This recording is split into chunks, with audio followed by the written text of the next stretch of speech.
What's up, everybody? Welcome back to The Juice. We're your hosts, Wyatt Frankins, Shane Campbell. What's up? You're doing a lot better job of talking into the Appreciate microphone. it. I appreciate it. We got our man Ebare in the studio today. That's a new one. Yeah. Abari.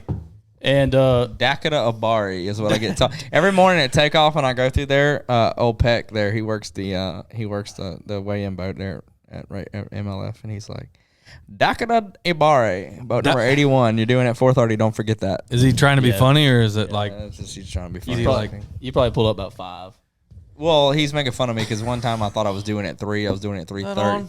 No. I thought I was doing it at 3:30, but I was actually doing it at 3. I showed up like 30 minutes late. Because that matters. Yeah. Anyways, it did. we are back. In the last episode, we mentioned that we tried to film a few podcasts. In the Rackley episode, we mentioned that we did try to film a few. And, this was one of them. This is take 2. This is take 2. Take 2. We don't need to get into it too deep on why we're doing a take 2. But, at the end of it, this is the juice. So we just get to talking, and we don't have a script. Things kind of flow. And at the end of take 1, some parties were not happy with the way the show went. So we decided, you know what? Let's just back up and we'll start again. Yeah, we'll start again. A few things have happened since then, and you'll kind of know why as we get into it. I think it's honestly better that we it waited. absolutely is. Well, that was my whole point. That was a good here call. we are. You were right. You should do this show. Holy smokes! You were right. That's recorded, dude. We got that. That's on film. I can't take that back. First time you ever told me that I was right, but here we go. We got it. Yeah. So, we're happy to have you back. Thanks for coming again. Yeah. Thanks for having me back. I didn't know what it was going to be like now that you're a BPT Pro. I figured you were too big time. I was going to have to talk with some manager. Right. I need you to, make sure you send me that check in the mail, okay? Because I need them. It's like, hey, you made the BPT, so we'll need another $50,000. Yeah. Okay, all right, great. Just what's Boyd's cut? What's Boyd's commission on your appearance here at the Juice? I don't know. No comment. No comment. None. You're going to have to edit that part. No, we don't edit nothing. We already know. We don't edit nothing. This is about to go live. We should just start doing it live. I think it'd be better. Yeah, I know, for real. We will have some live videos up soon. But you are newly introduced to congrats the BPT. on that, That man. is awesome. You really have worked harder than almost anyone I know to get to that point. So hats off to you. You really deserve it. Yeah, I appreciate it. It hadn't been given to me, that's for sure. And Well, I wouldn't have it any other way. So yeah, man. Did you have a good dinner? Yeah, man. The country club was rocking, man. Wyatt was late, by the way. Yeah, if we're gonna dog on somebody, let's dog on Wyatt. Yeah, I had some gumbo and a glass of whiskey out there at country club, and it was actually really good. And then I got a little peach cobbler and some ice cream. I had to run 6 miles more to get rid of all that, but it was really good. I'm kind of glad Wyatt What kind of was whiskey late. do you drink? I drink Crown. Crown. But we got some tin cup over there that's in that cup. Easy. We don't. They ain't paying Tin us. cup ain't paying us yet. Oh, But that's what's in my cup. Let me turn the logo. Get it. No, so Wyatt was late. We were supposed to be here. Dakota and I were sitting here, had everything set up, studio going, camera on. Dakota's like, let's turn this sucker on. Let's just go. We're waiting for Wyatt and his. I was trying to skip the Wyatt. And boy, in the studio, Easy E from B&E Outdoors is sitting over here. I see you. Yeah, that was the reason I was really late. No, it really was. Yeah. How long was the deer in the ice chest before you brought it to town? No, my deer was great. my deer was great. How about that deer? That was a good one. Dropped a big 9. Shout out Brandon Belt. Appreciate it, brother. Yeah. Thanks for the invite, Brandon Belt. His ranch. I'm going to say it right here on air. Brandon Belt. What, I got to run a bass cat to get invited out at the ranch or what? That sounds like a bass cat party more than I've spent thousands of hours in a deer stand this year, walked miles and miles and miles and miles on public land, and I've killed 2 little baby deer and seen a couple does. And Wyatt walks. You killed a mature 7. Wyatt walks in the woods and hunts for 2 hours and kills a 182-inch deer. The great. It was not 182 inches. He looked like it. In the pictures, I was like, "Oh my god, look at that thing, just giant, man." Hey, props off to you, man. Yeah, it was fun. I wish I could do it that well. Beautiful place. We will have Brandon Belt on this show to talk about his big event coming up in February on Sam Rayburn and his big plans for the future. So that seems like a really cool event. I wish I could be a part of it. I think you can. I'll be at Is Kenny. your schedule? Oh, okay. Yeah, doesn't line up. But it seems like it's an open tournament from what I understand, I guess. I don't know. Yes, it is. Details on it. Yep. I know it's going to pay out a lot. I think it's awesome. That's a life-changing amount of money for somebody that's going to win that. I hope a good, deserving person wins it. And You're like probably Shane, looking at him. Shane, or maybe if Wyatt wins Deserving. it. Yeah, I wouldn't be mad if you won it. Yeah. I'd rather Easton win it. Easy. Who's fishing with him? Blake. Schroeder. Old Schroeder. Yeah, Schroeder's good. Oh, B&E Outdoors, man. They make a good team. They yeah. catch them. Yeah, They catch them. They're good guys, man. If you're not familiar with B&E they're Outdoors, kinda look nice. up Easton Higley and Blake Schroeder. They've Easton had knows their how to share. party. They've won a Knows how to boat or catch a two bass. and a little money. Yeah. Very good anglers. As long as they stay out of my way, they'll be fine. Right. They get to keep fishing. But anyway, Let's get into so let's Dakota. dive in. Let's dive into it a little bit. Let's go back in history here, back in time a little bit, because we had the first episode was pretty funny up until we got to the serious stuff, and your history is pretty interesting. Mm-hmm. Yeah, Shane loves to talk about the fact that I was homeless once. Well, up until about 2 weeks ago. You're like Jewel, man. You're like Jewel. He was like, and he loves to talk about the fact. Well, I mean that he like refused to give me a job. Like pretty much like told me like, no, go away, kid. Like go on. Yeah, okay. I don't know you. You're gonna steal my inventory. So we can start there. So you roll into Rayburn, young man. So my last semester of college at Tarleton. And I scheduled all my classes online that semester in the spring because we had 2 college tournaments here. We had an FLW event at the time and a bass event. And I had signed up for the BFLs. There was like 2 coasters at the time on Rayburn. And then that year. So I signed up for all those and said, you know what, I'm just going to move here. So I didn't know a single person. So why do you why Rayburn? Rayburn, man, it's like... Man, so I moved to Stephenville, Texas, because I was rodeoing, and that's like Stephenville is like the cowboy capital of the world, man. So like that's where you want to be if you're rodeoing. And to me, it seems like if I, actually, me rodeoing in college and stuff got me on the college fishing team at Tarleton because I just met meeting people and stuff, and that's what led to my fishing career taking off. With that being said, if you want to be involved in something, man, you need to be in that kind of atmosphere, right? And I want to fish. I want to fish for a living, and, man, all the tournaments are here. Like, if you're in Texas and you want to be in the bass fishing scene, like, there's no better place to be than Sam Rayburn until he's been. Now, there is phenomenal lakes from one side of this daggum state to the other, and it's big, and there's plenty of them. Not knocking any of those other areas. DFW has some of the best anglers in the country, and they're hard to beat. Credit goes to Parks and Wildlife, honestly. Absolutely. It's just phenomenal lakes. I mean, I've been fortunate enough to travel all over the country, and, lake for lake, Texas has the best, no doubt. There's some great fisheries all over the country, but, as far as Parks and Wildlife here in Texas, they do a great job. Yeah.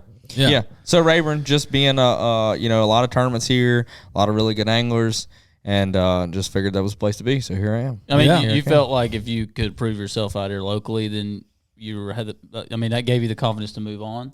Yeah, I don't know that I ever really thought about it like that. Like I never thought about like, man, if I move down there to Rayburn and spend some time, I can be like a Rayburn hammer and then move my way up. Just to compete though. Yeah, I guess. I knew that the competition would make me better, right? Yeah. But I never really thought about it like, man, I need to go down there and prove myself there. So I see what Wyatt's saying. Like, if you can compete here, you can. You can't. Well, that's the thing. Like, you can learn how to do anything in the country here at Rayburn. Yeah, like you really can. I mean, there's grass at times. You can learn how to do that. Get a little bit of experience doing that at least. You can fish offshore. You can fish shallow. You can do whatever you want to do here at Rayburn and be successful. I tell people that all the time. People are always like, man, I want to come to Rayburn and do this. Well, that's cool. That's great because when I came to Rayburn, I wanted to learn how to fish offshore just like everybody else, and I did that. Now, I got my butt kicked for about 2 years doing it because I didn't know what I was doing, and it took me 2 years to teach myself and learn and pick up a few things from other people and stuff. But in the process, like I got my butt kicked because I was outside my comfort zone. I could have went and flipped a speed crawl or a jig on some cypress trees somewhere up the Atoyac or something and probably caught them pretty well, competed in tournaments. But to me, like I want to learn how to do other things that I didn't know how to do. You know what I'm saying? So it took some sacrifice. And, I think I finished 184th in my first tournament here at Rayburn. And I think I finished 166th in my second one. And I was like 125th in the third one. And then finally I got a check maybe, in the fourth one. So it wasn't an overnight success. One of those BFL checks, $162. Yes. Absolutely. I paid $235 to enter and I got 160. But I did. I mean, I made the regional or whatever. That's where you get a chance to make your money back. And, I'm not knocking that at all because there's some great opportunities even at the BFL regional BFL level. You qualify for the regional, you go to America. Yeah, you're not in that to make any money. BFL is not a money maker. Not until you get to like a regional event, then you can make some money back. And then if you make the All-American, like you're ahead. Like it's a good event, and it's worth competing in those. You know, I mean, it's tough to get there. Well, no, the BFLs are great practice for fishing with a co-angler. Well, you know, like in college, so I was so thankful for my experience in college when I was at Tarleton because it gave me a little bit of experience in that type of environment, right? Because, like, man, if you're not so. Going back to, you know, being here at Rayburn and it being that type of environment, man, like it's nothing to have like a local tournament here with 150 boats, right? So, you know, like an outlaw outdoors tournament, you know, you're taking off with 150 boats, you know, if they're not trailing. I don't know if they trail or not, but, you know, let's just say it's not. Man, that's a lot to take in. Sure. Being an angler, like never being a part of like, you know, if you're outside, like if you live in Louisiana, man, you're used to like if there's 50 boats, bro, in a tournament, that's like a lot. that's a big tournament, man. Like you're trying to take off, and it's like a shotgun starts. Like on the river. Yeah, because they're not bayous. used to having. Yeah, they're not used to having that many boats. So like, you know, so it's a big deal. So then when you show up here, and all of a sudden there's a structured way in, there's a line just to get your boat in the water that backs out to the highway and around the corner. But then that's a lot to take in the mornings, just like. Oh my God, am I going to get in time? I'm going to be late for like takeoff, blah, blah, blah. Which you still haven't really mastered that. No. I haven't been late. Sorry. I haven't been late taking off yet. How many times have you been late? Knock on coming wood. in. You know, once, twice. Once it really mattered, though. Yeah. Once it really mattered. It cost me like Angler of the Year in Central Division and Toyota Series. Yeah. Whoops. I mean, I didn't know it at the time, but looking back. Pay attention at school, kids. Learn how to tell time. Write it on your hand. Do whatever you got to do. But I thought I was doing it at 3:30. I was actually doing it at 3. I realized that at about 2:55. That's too and late. I was 25 minutes from weigh in. Yeah, I can only imagine that feeling. And then the second day, I ran out of fuel. This was at Pickwick, and everybody makes fun of me about this. But the second day, How in the world do you run out of fuel at Pickwick, man? Well, like the thing is that like I had like you not fill it up? I had like 17 pounds the first day, and I would have been like in 5th place, I think, in the tournament. And then knowing that like I did know where some big fish were, and I was like, well, shoot, man, like I ain't gonna get a top 10, but like it is possible to catch 24, 25 pounds. And if I catch 24 pounds, I'm gonna get a check. So like at that point I said, all right, look, man, I'm in last place. Okay. If I don't Nothing to lose. If I don't catch more than 23, 24, like it doesn't matter. I got you. So I got out there and like I started catching them. Like I was like 3 pounder here, 3.5 pounder here, 3 pounder here, 3.5 pounder here. And before you know it, I got 16, 17.5 pounds again. But I just kept running school after school after school, bouncing from spot to spot, and I catch 3.5 pounder and I leave. And it was really a great day, but like right there at the end, I was like, I looked at my fuel gauge and I'm like, golly, dude, I have roasted some fuel. And like I told my co-angler, I was like, man, I got one more school in the back of this creek back here. I said, I can go to it, but I may not make it back to weigh in. And he's like, well, man, I didn't catch anything yesterday either, so if you want to go for it, go for it. So I ran back there, didn't catch anything, and I got a mile from takeoff, ran out of fuel, and yeah, I had like 17 again. I don't think I'd have been top 5 in the tournament, but like going into day 3. But the thing, the hindsight is that if I would have just made it to weigh in, I would have had it just enough to get me enough points in that event to end up winning Angler of the Year. Oh, God. It was a really costly mistake. That was the same year that I made the mistake here at Rayburn in the Open using my net and everything else. That was a COVID year, man. It was COVID. Don't give away the secrets yet. I want to tell that one. Oh.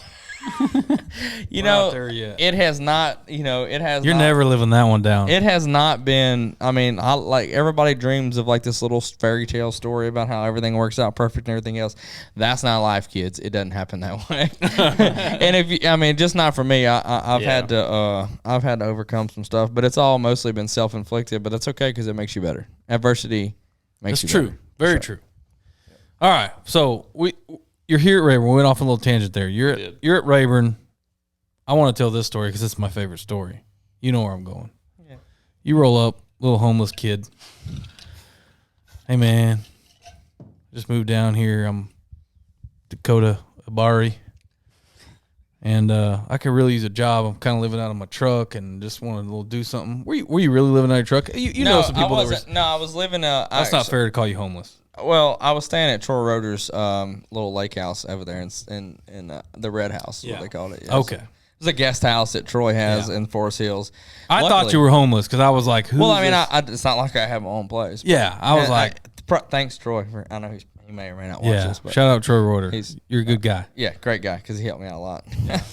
So he rolls up to the shop and he's like, hey, man, I could really use a job. I'm just trying to, make it as a fisherman here. And I'm like, you and everybody else, bud, where'd you come from? What rock did you crawl out of? Where are your parents? Where are your dang parents?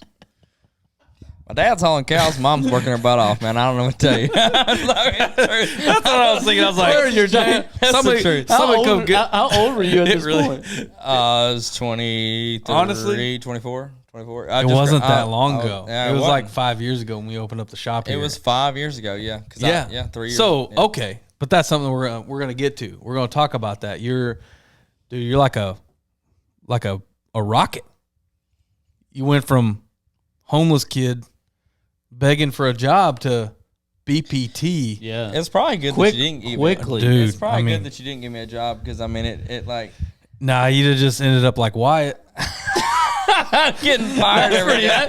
That's pretty messed up, man. I would have fired you. Getting fired every day. You'd just be some bummy guide having to go to private lakes to catch them. Whoa. That's right. Man, we're all true friends here. God, yeah. Sorry. Oh. Yeah. I'm throwing shots. Okay. That hurt me. Throwing shots. No, so I was like, who's this cat? Like, you're about the 10th dude that wants a job so he can fish tournaments. Like, yeah, that's not going to work. I already got one of those. Dabardino. What do we call him? Cold cuts? Cold cut. I call him Uncle Chris. Uncle Chris. That's what I call him. He's hard to schedule because he wants to fish every dang tournament. Well, and anyway. that was I just wanted to be on the water as much as I could, but even when I wasn't on the water, I wanted to be around. No, you did. And, hindsight, I feel bad. I had to protect my assets because... You thought I might steal them. Well, I mean, just being honest. If I can be honest here, that's what we're all about here. Dude, honesty. I'm the type of guy that if I find a $20 bill in the parking lot, I know you would. Now that I know you, dude, you'd return a pack of old monsters you found in the parking lot. You'd be like, "Hey man, I found these in the parking lot." Here, he didn't like your look, dude. No, I wasn't that. I just was like, as a business owner, you gotta be like, "Hey man, like I don't know you. So I just hope you're okay. Like, you need some food and some water." Man, give me a ball. No. So that was kind of funny, Now that we know each other, it's fun to laugh at. But so you being a rocket ship, right? So you roll up here, nobody knows who you are. You fish some tournaments, you start figuring out, you start doing well, and you in 2 years from the time you moved here to 2 years, you jump into FLW. Which at the same year that you jumped in is when MLF bought it, correct? No, it was a year after. So I've been fishing the 2 or 3 years. Okay. So my first year was the last year of the FLW Cup. So my first year was the last year truly of FLW Tour, and then Major League. But MLF did they own it at the time? No, not that. They were in 2019. 2020 was like kind of a transitional year. 2021 last year being the first year of true like Major League Fishing, Warehouse Pro. So let's back up to your first year. First year in FLW, right? Yeah. Why get off of Snapchat? You qualify. You qualify for the cup. Yeah. Your very first year, you go from moving here, just trying to figure out your way at Rayburn, to fishing 1 year. Back then it was called the FLW Tour. Tour, right? Yeah, it was a tour. And you make the cup. Yeah. I think I finished 26 in points that year. I go to the Cup. We had it there in Hamilton, man. That's a very sweet memory in my life. That's something I'll never forget, man. It was really cool. I had some family there, and that came up to that tournament. We had a house rented, man. That's just like it was like a fairy tale like week of my life. You know what I mean? Like you grew up your whole life watching the Classic and watching the FLW Cup, and then dreaming of being there, man. And like you get on that stage, and then just it happened to work out. I had a great event, almost won the dang thing. If Brian Thrift just straight up took it, and that's props to him. Yeah, but you finished what? Third, I think. Yeah, third. And, Pretty salty. Yeah, it was good, man. And like looking back in hindsight, like man, I should have won that dang thing, but I just wasn't good enough yet. Like they were there, like they were all swimming around. I could see them. If I'd have just had a little bit more experience under my belt. Oh yeah, like, you're so fresh. I mean, you hadn't even fished college, and then you come to Rayburn for what, a year, and then now you're fishing the tour in the Cup. Like I mean, I'm okay to say like I just wasn't ready. Like it was there. Like I don't know, and it was there. Like the opportunity was there, but it's okay. I had a great event, had a great time, man. Like family was there. There was a huge crowd. It was in a big expo there in Hamilton, in Hot Springs, and man, it was just an awesome event. It really broke my heart. They did away with the Cup, but then we, Major League Fishing acquired FLW. There's a lot of growing pain changes and everything else, and then you got big, really in 2020, COVID hit. And so that was like when nobody knew what to do with all that. And so hopefully, I think they have big plans for Red Crest and stuff coming in 2022 and all that. So hopefully, we'll be on the backside of the pandemic and all that stuff, and we can get back to having big tournaments like that, and Major League Fishing can start working their way to having another Cup, type event where you've got. You think they will? Yeah, I think so. Like as a pro circuit cup or I don't know that it'll be a pro circuit cup. I mean, or it'll be a BPT thing. Like a BPT thing. I mean, I think that the Tackle Warehouse Pro Circuit championship is going to be good. I think that it's going to continue to grow and become, a really good event for spectators to attend and all that because it's a 5-fish format. Everybody loves to see a weigh-in. Are they zero on the weights on the final day? Yeah, they're zero on the during the tour so events, confusing. correct? Yeah. Throughout the year during the MLF Pro Circuit. Yes, event. during the Pro Circuit. That's new to this year. That's new to this year. Their idea behind that is that they feel like it's better for television coverage. It's better for viewers because, people are more apt to watch an event if they know that anybody has a chance on the last day. I agree with that being true, but time out. Like that's a massive, massive change. It is, but you know what's crazy is that's not new. They used to do that. Back in the day, Dickie Newberry told me that himself. Yeah, it's not new. They've done all kind of stuff. Well, why'd they get rid of it? I don't know, but I know I can tell you why. Because I'd be freaking pissed if you got a 20 if I'm pound in like a 10 or 12 pound league going to the final day, and all I got to do is go catch 12 pounds and I win the tournament. Yeah, and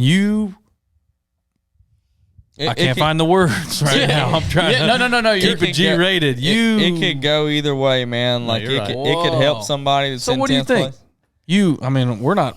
We're just goobers that fish locally. You being the touring pro, how do you feel about that? I mean, dude, I have yet to win a big tour event or anything like that. So, I mean, you think it gives you a better chance? I don't actually. If we're being how many top 10s or top 12s have you made? I don't know, but the thing is that you don't keep track of your stats. You need a manager. I'll be your manager. I'll look it up. But the thing is that like I feel like as a competitor, I don't like it because if I don't feel like I've caught the heaviest weight throughout the entire week cumulatively, then I don't think I deserve to win in a way. Like I'm always have that thought. Yeah, because it's if I go into the tournament and I'm in 10th place and there's a guy that has 20 more pounds than me and I only catch 10 pounds the last day and everybody else struggles and I win the event. Like I don't feel like maybe I did, but hey, I ain't gonna be mad about $135,000 either. But sure, you ain't gonna hear me complain about it. Now if I'm in first and somebody passes me up, I'm probably gonna be a little bit ticked off. You got 12 top 10s. By the way. So I want to. I got one tournament in my mind when I'm thinking about this. The Patrick Walters tournament that he blew away on Fork, which I know is not an FLW or MLF event. It's a bass event. Mm-hmm. But he was leading by 23, 24 pounds going into the final day. Something crazy. That's what. You know what, though? He still would have won the tournament. Why did you have to? Bag? I didn't ask you to ruin the point I was trying to make. But, you didn't have to drop. I'm just saying, like... I'm just saying. Yeah, I feel like in certain situations it doesn't change the outcome, but he didn't even have to fish. But it's going to change how these guys fish. Imagine his level of confidence going into the final day, knowing he doesn't even. I go catch 1 6 or 7 pounder. This thing is over. So I'm not telling you that I agree with this from a competitor's aspect, but let's just talk about this as a I'm not telling you that I agree with this from a competitor aspect, but let's just talk about this from a viewer entertainment aspect. Yeah. What did you just say?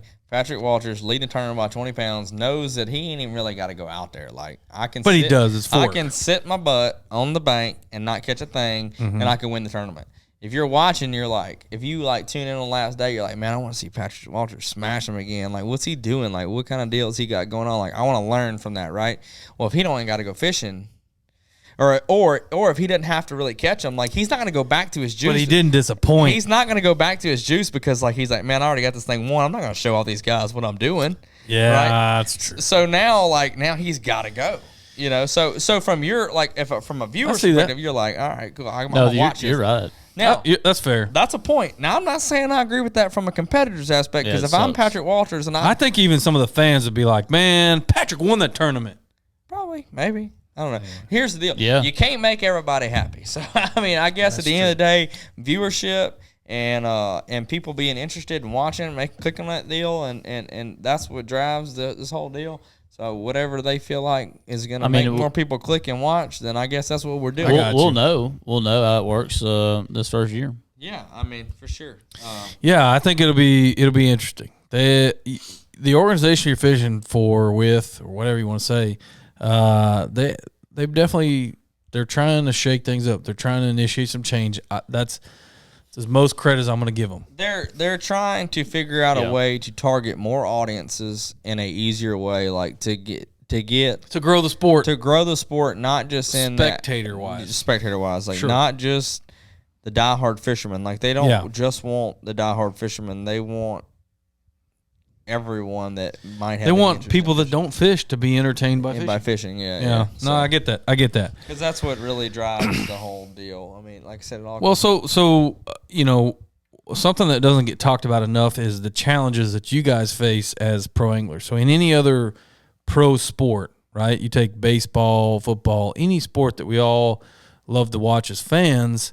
One thing that separates fishing is which baffles me is, the higher you go in achievement and level, the more expensive it becomes for you as the angler. So, I mean, you've seen that. I mean, you're like a rocket ship, right?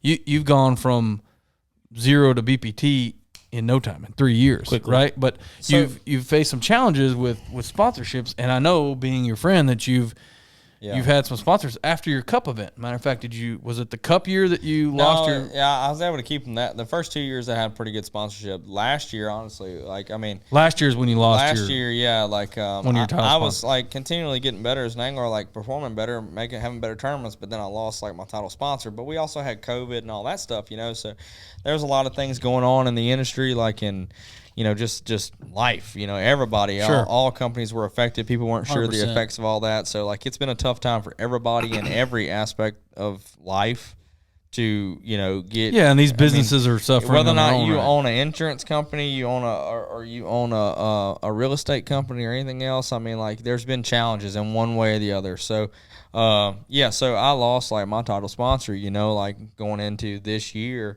And then I had, you know, I've got another deal working, a really good relationship with another company and stuff, and we're working together now. And then they helped me get through this year, without a doubt. I couldn't have done it without them. So I got to give a huge shout out to them. Thank you so much for sticking with me, you know, because they kind of carried me through. You know, I mean, I had to come out of pocket a lot this year, you know. So yeah, we had lots of conversations about that. Yeah, this has been a survival year for me, but that company really helped me survive this year.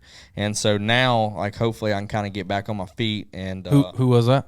Tiger Creek Lodge, without a doubt. Yeah, Eddie Garza, Turnaround Special Forces, man. Like, that's my guy. Man, he's such a nice guy. Garza, good company, super nice guy, man. People. Oh, they're just good people, man. But, and he believed in me, and he believes in me. We don't do a lot of shout outs here on Rayburn or on the Juice, but I'll give Garza the shout out. If you're ever at Rayburn, man, they have a super nice place. Where are they staying? Tiger Creek Lodge, man. It's an awesome place. Whether or not you're, you know, if you got a corporate trip, you know, you want to plan with a bunch of people, want to have a nice place to cook, sit around by the fire, hang out, throw washers, do all that stuff.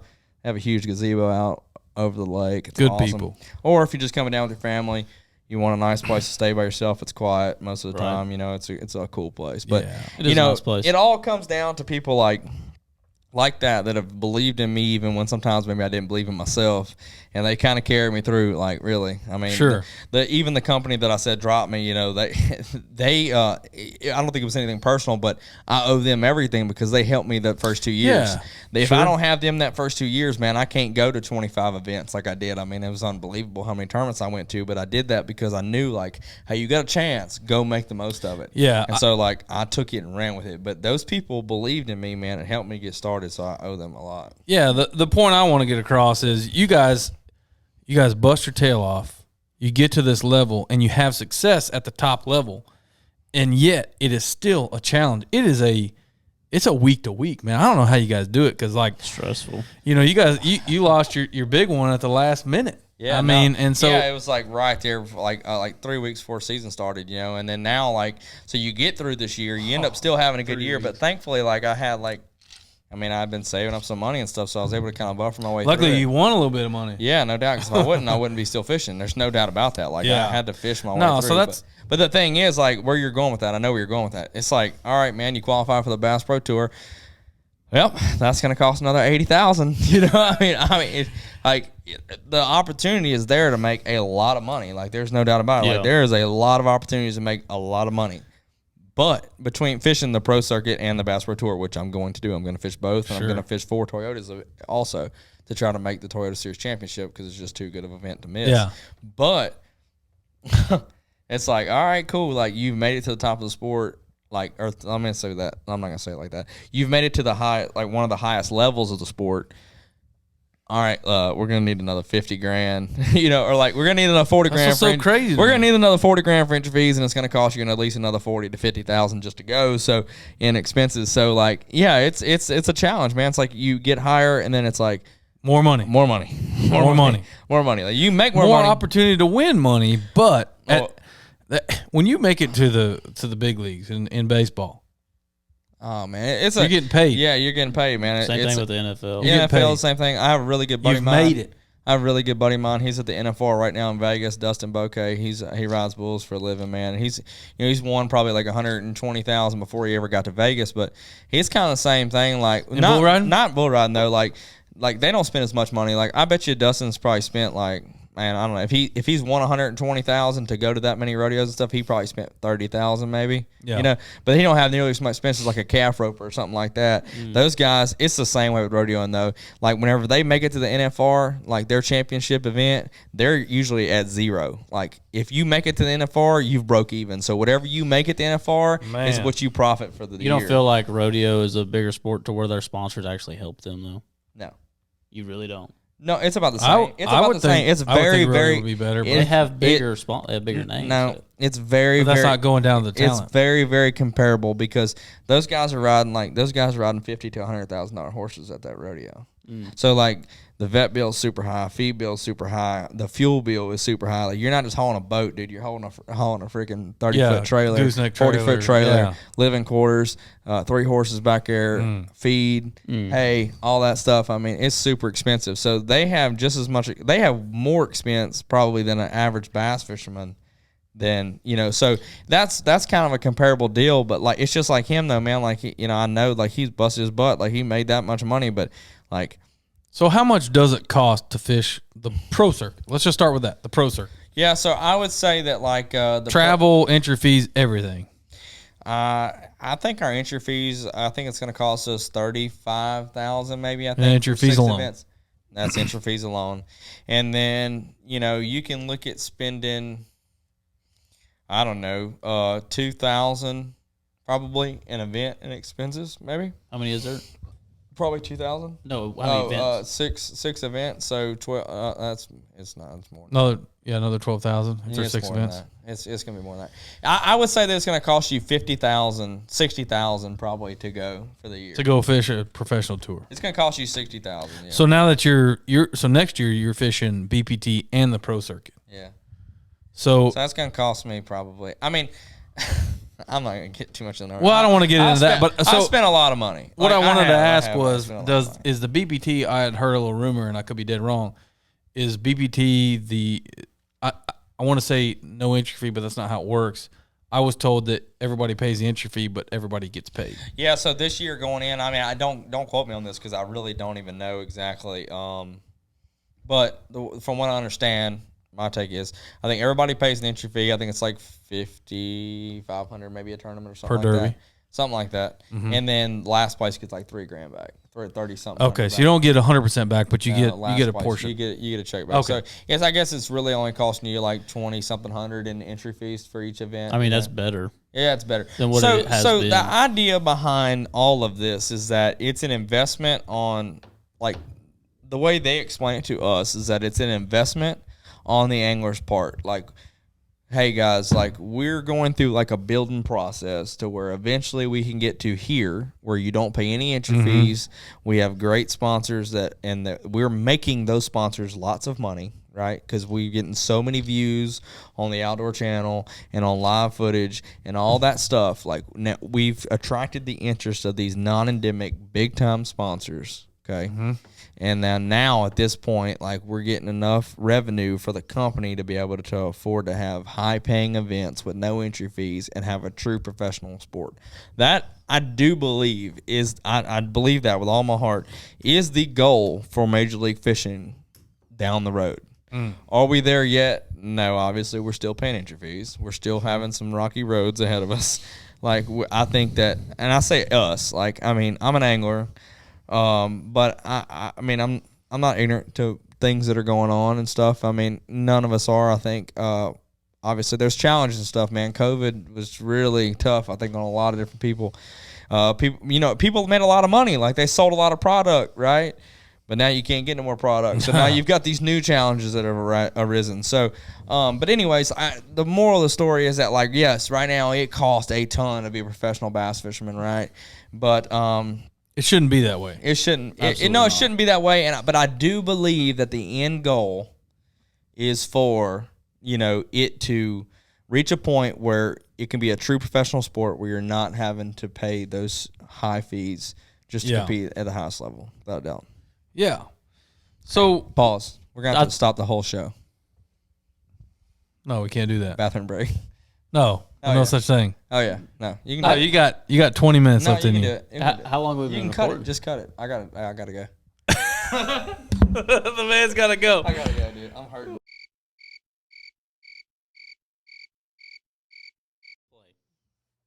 And we're back on the juice. We had a glitch. We'll call it a glitch. Had to take a small break, but anyway. We had a hiccup.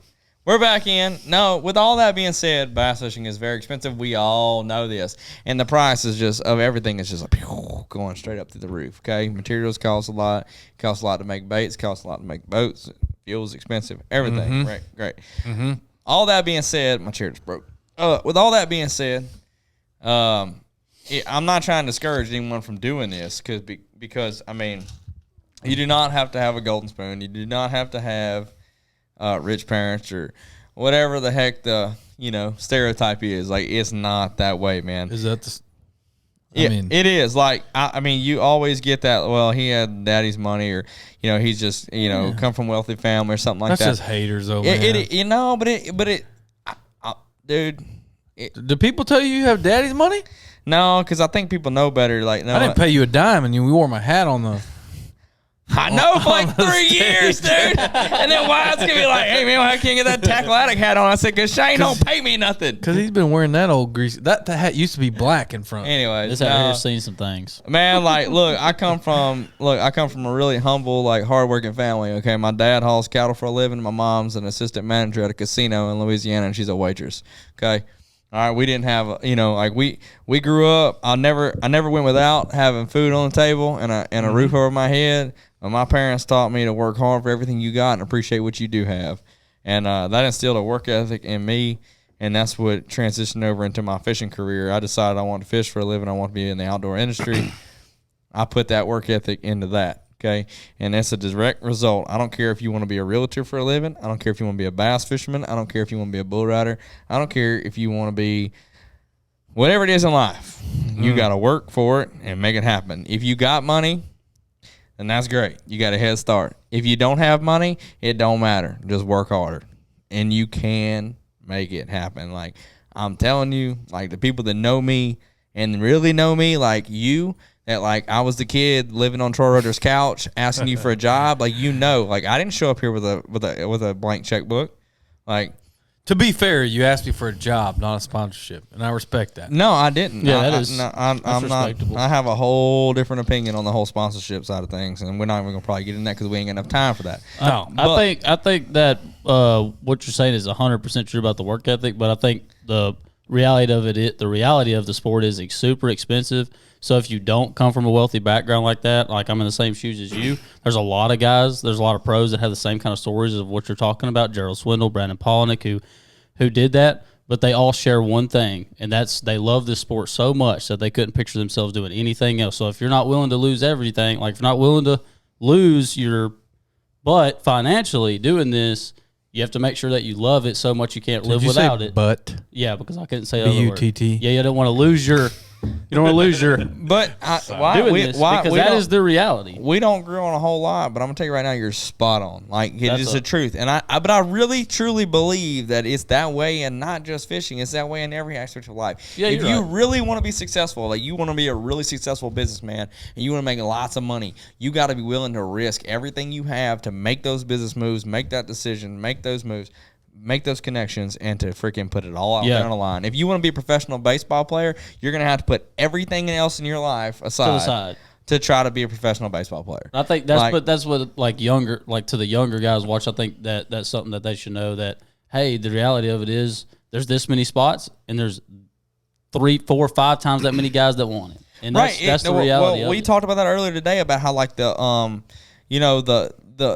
interest in bass fishing has grown so much that now, like, back in the day, like, you only have maybe like 300 people that even want to be a professional bass fisherman. Right. Now we've created this, and I think it's awesome. College fishing, high school fishing. We got high school fish. You got junior high, high school, college. Now you're like building these kids up, and now they want to be professional athletes. They want to be professional fishermen.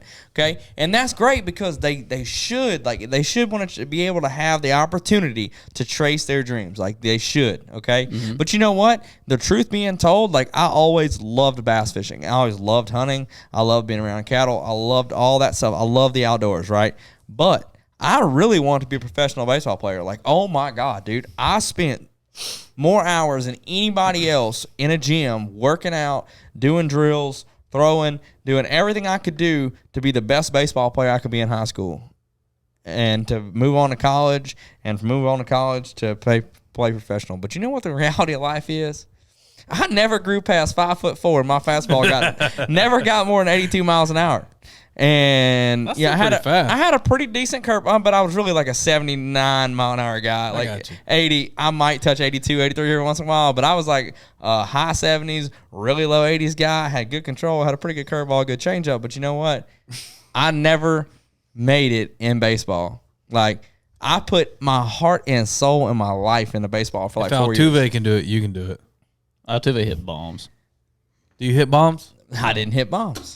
My thing, guess what, guys? The reality of it is, guess what the reality of it is? I was not good enough to make it professionally baseball. Yeah. Like, I think the cool thing about fishing is it doesn't take that kind of physical ability to be good enough. Yes, it does. It does, but it's different. It's not a different ability. It's not a physical ability. It's a mental, and I think it's a mental ability too. But I think you still need the mechanics. When I say a physical, you don't have to be 6'2" like Todd Castledine to cast perfect to do whatever. Like, whatever. Thou shalt not say that name in said studio. I just say, listen, like, you don't need to be. The point I was trying to get across was also in fishing, it's cool because you don't have a set time limit. Like, for the younger guys, once again, you don't have to say, man, I'm coming out of high school now, I'm going to college now, I got to go pro. There is no set time limit on the sport. So just make sure that you prepare yourself and you know that you're ready for the next step too. That's the cool thing about the sport too. Yeah, there's definitely different roads and different paths down it. You got to decide what you want out of the sport. You got to decide what success is for you, and you got to decide, like, you need to understand, I should say, like, your path, like, and be comfortable with the fact that your road's not going to be the same as mine. And don't compare yourself. You can't. Like, you can look at other guys' success, learn from their success, and attribute that to your success, but you cannot, and you're not going to follow down that same road because we're all dealt different cards in life. I think that's something that needs to be touched on, so I'm glad. Sure. Absolutely. So, but we can all agree on one thing. and I'm going to circle back here, that at the top level, you should not be paying more. You should be rewarded for. Yes, I agree with that. And I know you said the organization that you're fishing with is trying to get there. I think we're working to get there. Yeah, There is no professional organization, not Bass, not MLF, not NPFL. No, as an angler at the top of any level in bass fishing right now, like we're still customers. I mean, you're still a customer. We talked about that today, and, You're still a customer. and I told you I didn't like that word. But Customers is the wrong. But you're right. You're right. No, you're you're 100% right in calling yourself a customer. You're a customer. But you should not be a customer. You guys are the talent. You are what brings The money. the consumer. You are what brings the real customer to the sport. Because guys are looking at y'all. So what do I need to fish with? What do I need to do? Hammer rods, whatever. So now, though, I mean, this is the juice, right? Like, this is what you want. Yeah, I want to hear it. All right, so Spit it. You should say, like, all right, you're the top. Like, you look at a Brian Thrift, like, he's the top, or Jacob Wheeler, he's the top. And right now, like, there's nobody undeniably better than Jacob Wheeler that's on that stage fishing in those tournaments. But guess what? There's somebody can replace him. I mean, I don't mean to be like, but there's somebody out there that someday will be better than him. Like, sure. 100%. There's somebody out there right now that if you were just all of a sudden throwing his shoes might be better than him. Maybe they don't have the money to be like on that stage yet. Or not say the money, like maybe they haven't had the right opportunities yet. Okay. But what I'm saying is that like what's bad is that like, man, everybody's replaceable. Like if you don't want to fish, guess what? Somebody else will. Like somebody's gonna. I see where you're going. Somebody's gonna take your spot. Like somebody's gonna. So, I mean, now. So you're forced in the position that you're in. So I mean, you either take it and run with it. Okay. But I mean, the sport doesn't necessarily grow from that. Okay. So let's be honest. What I'm saying is that like that can happen, right? And that's not cool. Okay. Like in a way, it's not. Because like there's always somebody will, and there's somebody out there with enough money that's like, well, look, man, I'll just, you know, I'll but you fish. agree that that's wrong because I want to be professional, right? Yeah. So they'll just pay to play, yeah. And I do agree that's wrong, but because here's the thing, like just because you fill a spot doesn't mean you grow the sport, right? You know what I'm saying? Like it needs to be like. But you know that, but it's the same way. Like if you take baseball, like the most talented baseball players in the world don't always end up in the major at MLB. They don't always end up on an MLB roster. They may be a guy like in the Dominican that never really got his opportunity. His opportunity. The same way in our sport. It might be a kid that lived in the suburbs. Sure, he could never advance to the ranks. He never really got his shot, man. He just didn't have. I got you, but when you do get the shot and you do prove yourself and earn your worth and prove that you are one of the best at the game. Yeah. You shouldn't pay a dime. No, to entertain I hope those of us who watch you. The real customers. You guys aren't the customers. That in turn makes money for the people that support the sport, like your sponsors. So I think and I hope and I believe that we're on a path to try to achieve that in the near future. Okay. So those companies, these tournament organizations, they don't have the ability to do that right now. I don't think so. I mean, I don't think so. I don't think so. Okay. So they have to continue to take money from their anglers right now to survive as a business. Right. Like I don't think that they're taking that much money from the anglers, like putting in their own pocket, saying like, yeah, man, we could be doing this for free for those guys, but I'm just asking because I don't know. I'm asking your opinion. I'm saying like no. I mean, no. I don't feel like that. Like I feel like we're still working to build these companies to a point where we can, with Major League Fishing. Like I just straight up, like I feel like they're working to a point to provide a platform for a true professional bass fishing sport. I do feel like that. Yeah. I hope you're right. Are we there yet? No. I hope you're right too. We're all paying. I hope you're right too. But the flip side of that is, at least I think they take money away from guys at every level below that. So even at that top level. But yeah, but if more, you take them from down, all these levels, if you take them from the BFL to Toyota. If you take them from, actually, they're paying these fees in college now. If you take them from college to the BFL to the Toyota to the Pro Tour, is there still not enough money you're making off of them to give the BPT a free entry? Well, I'm not. Man, that's just a question. Yeah, that's a hard question to answer because we don't understand. I'm not asking. I'm not asking you. I'm just saying that's a point that needs to be brought up. It's a point, but I'm telling you right now, you just opened up like a whole freaking cases. Because, dude, like, ain't nothing free. Okay, just they're a business and they have to make money. No, I'm not even saying. I know that. I'm not even saying everything you just said cost a lot of money. I'm not taking up for nobody. I'm not taking up for nobody. I know it costs money. Trust me, I'm not taking up for nobody. No, I know it costs money. No, their production is extremely expensive. Don't know that really, truly, the BFLs are paying for the pro circuit, or the Toyota Series are paying for the pro circuit, Man, that's not what I said. None of us here at this table can answer that question. We don't know. It's a point to be brought up, though. You're kind of implying it hey, is that a fact or is that not really true? No, is it? Because it's how it feels, though. I see where Wyatt's coming from. It's how it feels. There's people that they're definitely making money at each level. They're not making money. That's 100% a fact. Well, don't be dropping the F word. Why would they put them on if they're not making dropping money? the F word, man? We don't got that. I don't know, dude. I don't know. That's way above my pay grade. But okay, so with all that being said, though, they're making money. I don't. They have co-anglers. It costs a lot of money to put on those events. Yes. Do I think they're making some money? Yeah, absolutely. Do I think they're making enough money off those events that the pro circuit should be free? Probably not. Not the pro circuit. The pro circuit of the Bass Pro Tour should be. I feel like we should eventually, hopefully, reach a point at that level where you're not paying extremely high entry fees to fish those events because there's so much outside interest in companies wanting to be on the live show or wanting to be on. That is dude, it doesn't need to come from the Costa or the Toyota Series. It needs to come from a non-endemic sponsor like Coca-Cola. So we're building that name and building that brand to get to a point where we appeal to a company like Nike that's man, dude, we need to get that Nike logo on that live coverage because that's how many people are following us. So that's why we are I'm gonna make a speculation here. I'm going to speculate that Nike's never going to get involved in fishing. Okay, I know. I'm sorry. General Tire. I see what you're saying. General Tire needs to invest that much or something. Time out. I see what you're saying. Let's not go off on this tangent any longer because the reality is if we really want to have this conversation, we don't know. Any of us at this table don't really understand the business side of we're consumers of the sport. He is the talent of the sport. And I hate that he calls himself a customer because he's not. He shouldn't be treated as one.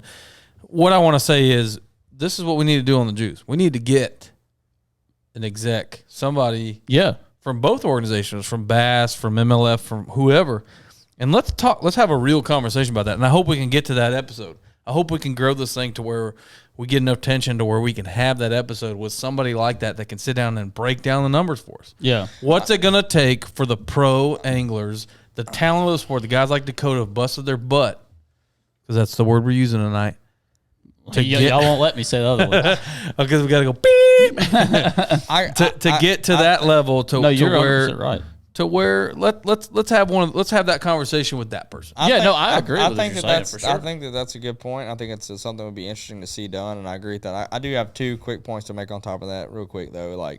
One is that I don't think the payouts are as bad as what people sometimes make them out to be. Whenever you take into consideration, let's just take the Toyota Series for example. Okay, right? So the payouts all right, so you pay $1,700 to enter, blah blah blah, and then you make it to the no entry fee championship. Dude, that paid out $245,000. If you include the no entry fee championship. Dude, well, but time out. They got rid of the $10,000 regional bonus next year, right? Yeah, they did take out that. So that's gonna. That's only $10,000. You're still winner's going to take home $200. The Toyota Series Championship is the biggest steal that they have. So my thing 100%. Is, but here's the thing. Okay, so whoever's out there in the audience, we're talking to fishermen here. Everybody that's watching this is fishermen. There's 90 people that watch this. Anyways, the 90 people that are watching this that are fishing it. So they're fishermen, right? So if you're going to do the breakdown on the entry fees for those Toyota Series, make sure you include that Toyota Series Championship as well, because that's a lot of freaking money. So that's fair. When you're trying to equal out that percent of payback, you have to include that amount of money, and that's a lot. That's and fair. that drastically changes that. Same thing with the BFL regionals, and same thing with the All-American. You got to include that money in the BFL regional, and you got to include that money of the All-American in your entry fee payback. You know what I just realized, and I don't want to speak out of turn here, but you and Wyatt do have something in common. Wyatt. Oh no. We got a few things in common, but we're not going to talk about Wyatt, were you the last one to get called in the Toyota Series Championship? Yeah. Well, Dakota. Were you the last one to get called on the BPT? I don't know. I think it was Dylan, actually. Oh, man, second to last. you ruined my theory. No, congrats to him, too. No, I do. I want to say I do agree with what you're saying. You have to calculate those in. All right, so there's one other point. I And do this agree with is that. not Okay, this is one other point. They do charge for the And research. this Become the this- Dakota show. I don't know what you think you're a BPT Pro or something. You just get to take up all the time. here, Well, all the because airtime. y'all bring up this stuff, and I want to touch on it, though. Go Like, ahead. seriously. Let's hear it. Other point. The other side of it is that Brian Thrift ain't worried about how much the entry fee is for a Toyota Series when he enters it. Because He's got enough sponsor backing. Is that what you're It saying? has nothing to do with he's going to win? It has nothing to do with sponsor backing. And then man. what does that have to do with? His mindset, like I don't care how much the entry fee is. I'm going in there to win more than I'm gonna win my money back. You know, I tried to get Brian Thrift on the show, but he said, "Can I smoke inside?" And I said, "No," because it's got on studio. He done smoked like 2 packs. Marlboro Red 100. And I was like, "Man, I'm I can't let just you saying, smoke in though. Captain Ron Studios." He's I'm like, just "Well, then I'm saying. out." Yeah, it's a lot easier to say that, Dakota, when he's got the backing. When to I do that. no When a home- hold when a- on, man. No, We hold can't- on, we wait, can't hold on, speculate. hold on, it's not that because let me Homeboy's tell you got something. 2,000 Look, I know you and I don't agree on this to no end, and I know that, but I'm telling you right now, Wyatt, I have been the guy at a Costa event at Grand Lake so damn broke that I couldn't afford to drive my boat and practice to the other end of that sun gun to practice. I Knowing, remember you like, telling that dude, story. I'm like, dude, I know it's clear down there and they're on beds, but I don't know that I can go down there and afford to freaking drive down there and practice because I am that freaking broke. Okay, so it was hard for me to compete at that time, and at that tournament was the first check that I ever got at a Costa Toyota Series. So how did you fish to win that event? I wasn't really fishing to win that event. Exactly. I was fishing to cut freaking a check. survive. Exactly. Okay, Get some gas But money out of there. I did, and I'm saying, and I'm just saying, like, so I have been on both sides of this deal. Okay, but the mindset, dude, like when it comes down to it, like, dude, you have to, no matter what, like I've been on both sides of it. Okay. But you have to have, I'm telling you, like, if you're trying to make it, you have to have that winning mindset. You have to not be worried about, you even said it earlier, you got to be willing to risk everything to be successful. And that's my point. Okay, so when it comes down to entry fee increasing by, like the tour entry fees increased this year, I wasn't happy about it, but I'm just not thinking about that. Like, I'm not worried about an extra $500. Like, and also, It ain't 500, but yeah. whatever. I mean, $5,000. I am worried about it. Like, and I don't want it to continue to increase, but at the same time, like, I'm not harping on that. Like, I want to go win. I want to win like $100,000. Like, Yeah. you know what I'm saying? Like, I'm not.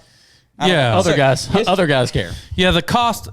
You know, I do care, dude. I don't have a lot of money. I don't make a whole lot of money, but I'm just saying, like, it's not. You've got to get over the aspect of the fact that it's going to cost a lot of money, because guess what? It's going to cost a lot of money. And you said it earlier, you've got to be willing to risk everything to be successful in this sport. Correct. Or really for anything else in any kind of professional sport. So with that being said, the fact, okay, so let's just say the entry fees go up freaking extra, so the BFL entry fees go up $100 and people throw a complete freaking fit. Well, guess what? The average guy wastes $100 in a bar every week.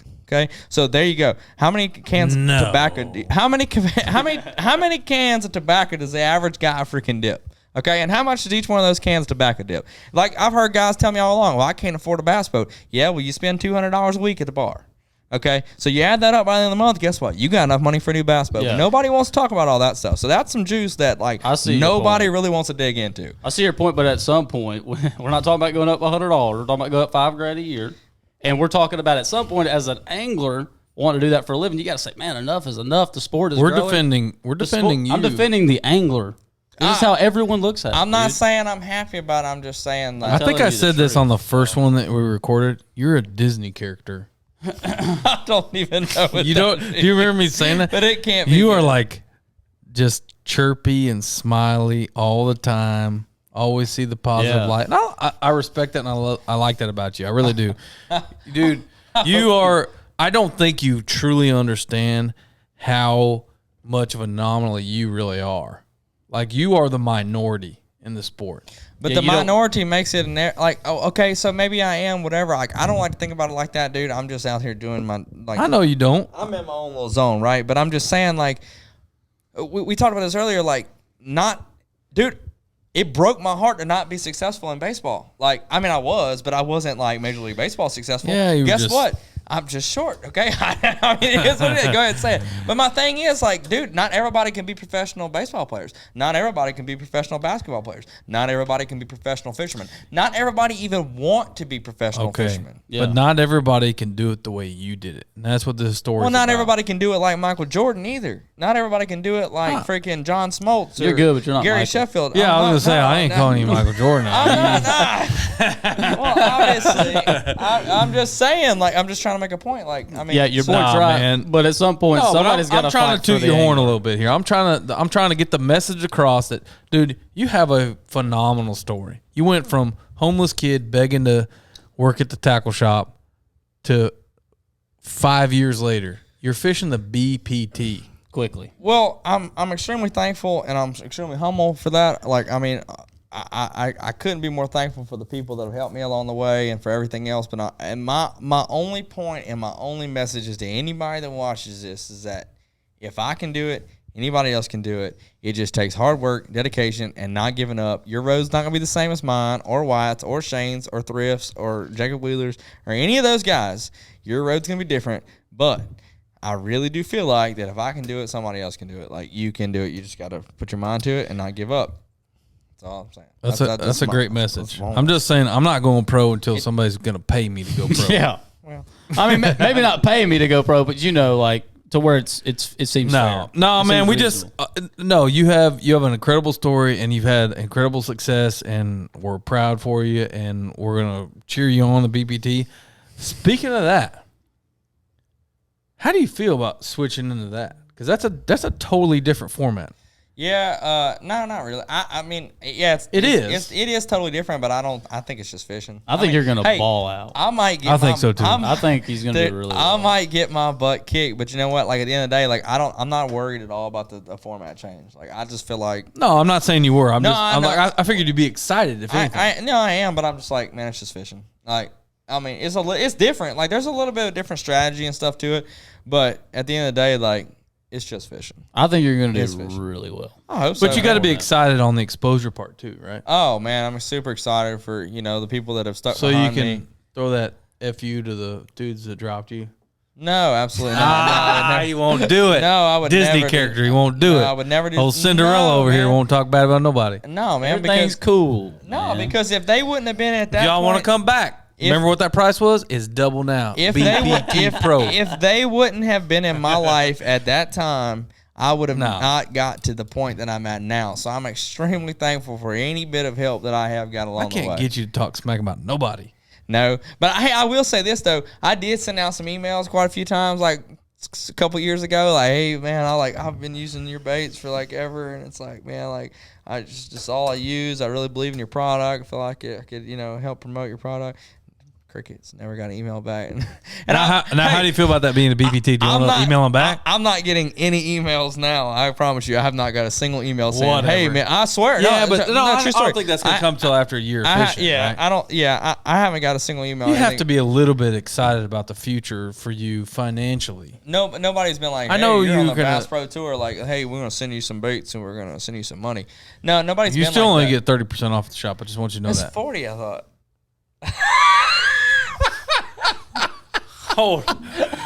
Whoa, bro! Do you not understand where our economy's at? Inflation. You've seen gas. 40 is my tackle warehouse discount. Sorry, I got that confused. That's the show's juice. Over. Turn it off. Tackle warehouse is like the worst name you could have dropped. Turn it off. The worst name. He's done, guys. He's like looking to reach something to cut off. How do you cut this off? Cut it off. Turn it off. Hey, I'm Catholic, man. Easy on it. I'm Catholic too. Sweet baby Jesus tuxedo T-shirt. Please forgive Dakota for his blasphemy. Oh man, but no. What was that? I do. I like humbly like. I want to be involved with some companies, just because like I do believe in their product and stuff. And man, it's like, I've sent like an email or two back in the day, like last year, like, hey, like I'd love to work with your company, blah, blah, blah.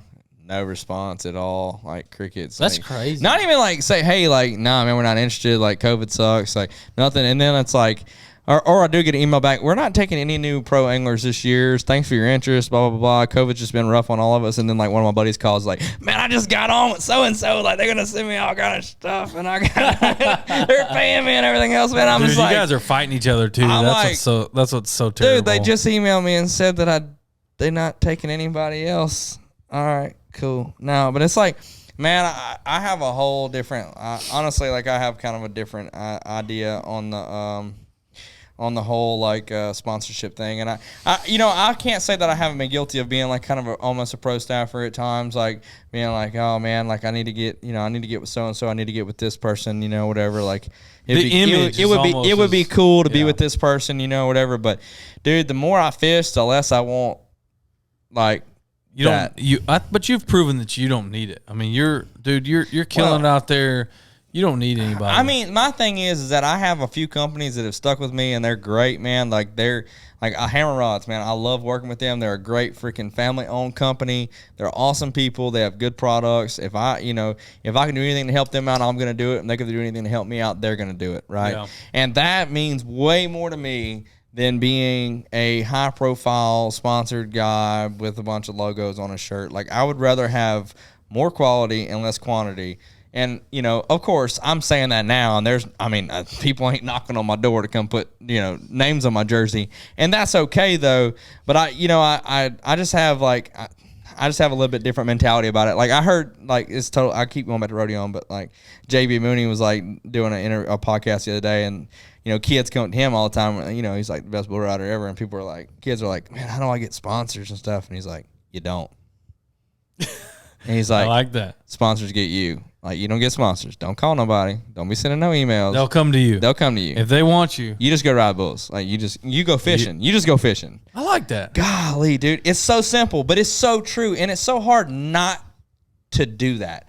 Like, it's so hard when you show up at a tournament, man, you're like, even me, like, I look down, I'm like, I ain't got no names on my jersey, And you got so-and-so, and he's just got all this stuff all over him, and you're like, golly, is that guy really killing it that good? But the reality of it is that probably that guy that has all that stuff on a jersey probably ain't getting all that money. Oh, there it is. He just got a bunch of logos on there. Patch pirate.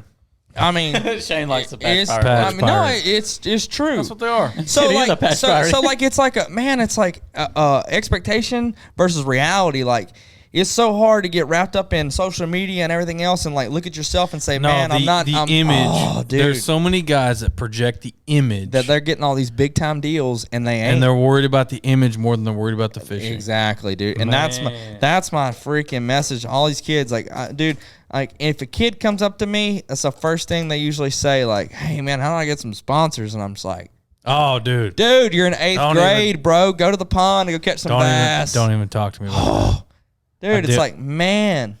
I'll tell a story here, and we probably need to wrap it up. But this lady, all right, Karen, we're gonna call her Karen. She rolls up to this weigh-in, right, of a tournament here in Rayburn, big tournament, and she is pimping a book that she's writing about her kid fishing high school tournaments who aspires to be a pro, and she is looking for sponsors for said book. And I mean, I was like, "Are you, lady? Do you know how backwards you have it?" That's different, though.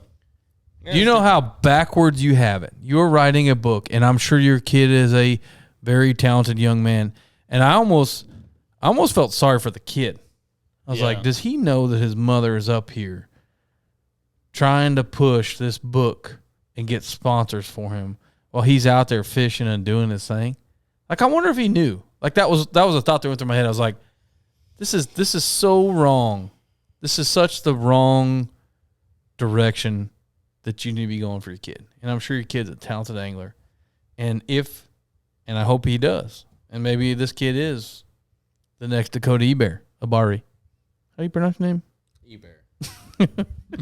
It's so easy. It's like Ebare. Like, I'm just kidding. I'm just kidding. No, it is sad to see some of that. Like, I just think it takes the fun out of it, man. Your kid, like, enjoy the sport, enjoy bass fishing, man. Just have fun, and like, if it goes somewhere, like, dude. I mean, think about it. What did you want to be when you were in 8th grade? I don't know. I mean, 8th grade, dude. Don't even. Don't do by it. that time, I don't ask White that question.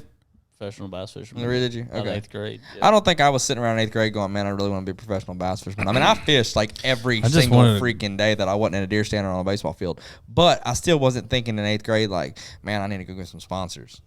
No. I wasn't thinking that when I started fishing tournaments when I was like 17 or 16. I mean, I wasn't even thinking that really when I was in college. Like, Yeah, in the same turn of things, though, those kids are kind of like they're giving kind of a weird. It's a weird deal for them. 'cause The they're already industry is giving not- sponsors for their high school team. So they The feel industry's like, not they're doing them not any really favors. giving sponsors. But that's the way they're they giving. see it. I know they're giving them like a discount code. I or know, something. but that's the not way a they see it. sponsor. That's, It's not a sponsor. It's not a sponsor. I hate the word sponsor. Like I hate the word sponsor. Partner, I hate it. It should be a business partner. Like it's a sponsor. I hate the word. That's a good way to put A it. sponsor is somebody giving you something for nothing. That's my immediate image when I hear the word, and I don't like it at all. That's true. I never would approach somebody that I want to work with and Business say, "Hey, man, would you relationship. want to sponsor Business, me? yeah, Or relationship, partnership, Are you interested in being a sponsor of me?" Dude, it just drives me nuts. Drives me nuts. We should turn that into a drinking game. Every time somebody says sponsor. Drink, yeah. I hate it. It's like nails on chalkboard for me. But, hey, it's part of the industry and stuff, but I just feel like that if people would stop trying to put the horse in front of the carriage, the whole industry would be a whole lot better. Man, I like that. I like that message that you got there. I mean, I think that's 100% accurate. I mean, that's a problem. That's a whole other problem we face. With and people are like, well, how am I going to do it without sponsors? I mean, I can't afford to do it. No, you can't. Go work. Go make some side money. Go guide. Go guide. Why it's busting his butt, guide and stuff. Get some money in your fishing account. Do whatever you got to do. Flip burgers. Do whatever you got to do. Put your skill set and talent up first. Don't ask Shane for a job at Tackle Addict because he ain't going to give you one. He gave me one, though. Oh, I regret that every day. Every day. I fired. Gosh dang employee. How many times did I fire you? I don't know. And you fired me. still showed up. I remember the first time I think I was ever on live coverage. Easy, even nodding his head. He's like, dude, you fired him all the time. The first time I was First, ever on a live check still coverage showed was at up. Chickamauga. You felt bad for Fired me. him that morning. Well, I didn't want to you get did. I sued. talked about that, yeah. You kids these days, you just sue happy. Just sue somebody. Like, he didn't give me a paycheck. Well, he said he fired you. Anyway. But no, man, I think people need to stop focusing so much on all that aspect of it and just enjoy fishing and all that stuff. And then, like, if you truly, if you really want to be in the sport, you really want to be a professional angler, if you really want to bad enough, it don't matter what it costs, you're going to find a way. Like, if you're meant to do it, and you really want to do it bad enough, It'll find a way. it'll find a way. One way. You might be 40, you might be 19, you might be 60. Like, it'll find its way when it's meant to be. That's all there is to it. Other than that, people need to really just enjoy the sport of bass fishing, enjoy the opportunities that they have, make the most of them, and go from there. Quit expecting overnight success and quit expecting like things to be given to you, because they're not. Because ain't a dang person owe you nothing in this freaking world. Like, you talking about the whole rocket thing, like, man, I don't look at it like that at all. Like, golly, dude. You be you, though, man. Keep doing your thing, because clearly you got something figured out. Dude, I mean, You're like a damn like people look at us from the Disney outside character, looking it's in that all- are just like, man, it just happened quick. Yeah, it was real quick when I was sleeping in the back of that 2011 Ford, like at Champlain, man. Like, dude, Sorry, I didn't give you a job. I mean, I'd have started you like, I probably could have afforded a hotel room at Champlain and not been sleeping in my truck if you would have. nah, given me a man. $9 an hour. You could have let him sleep in the shop. I really was just doing it for the He discount. just stole everything in there.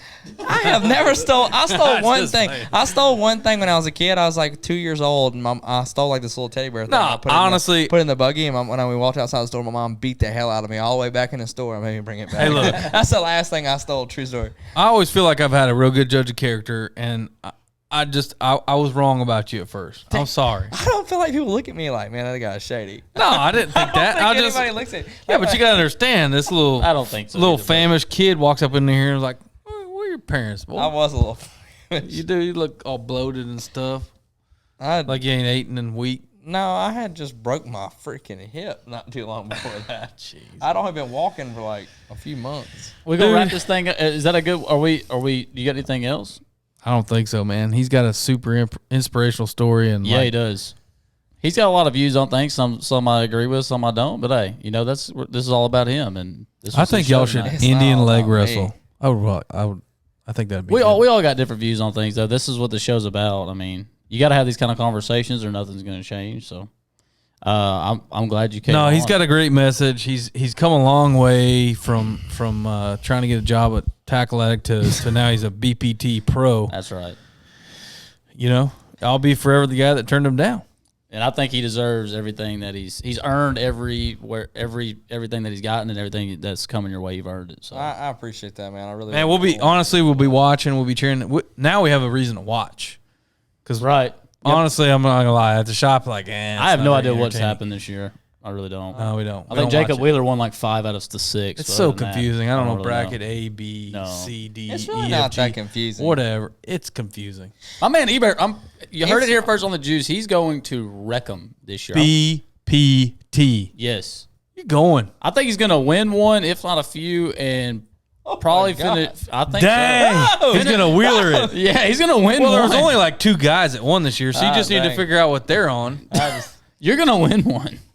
You're gonna win one. Just find out what guy's giving those guys information. Just be it weigh in on time. Stop fishing on the right time, and you're gonna win. That's a good thing about the Don't BPT. use a net. Don't use a net. What? Don't use a net. I don't have to worry about making it back to weigh in because we don't. It just lines in. Yeah. You got your marshal. The guy's right there saying, "Hey, put the dang rod down. Don't scoop them. Don't scoop them.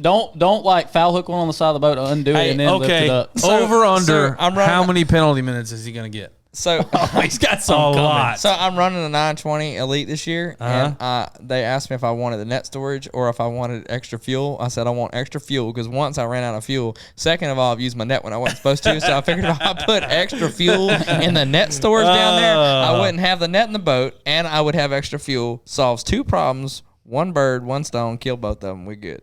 You're gonna do great, man. Yes. That was all. I wasn't gonna call you out. Okay. 2 birds, 1 stone. Dakota Ebare, BPT Pro. Oh, shoot. We signing out?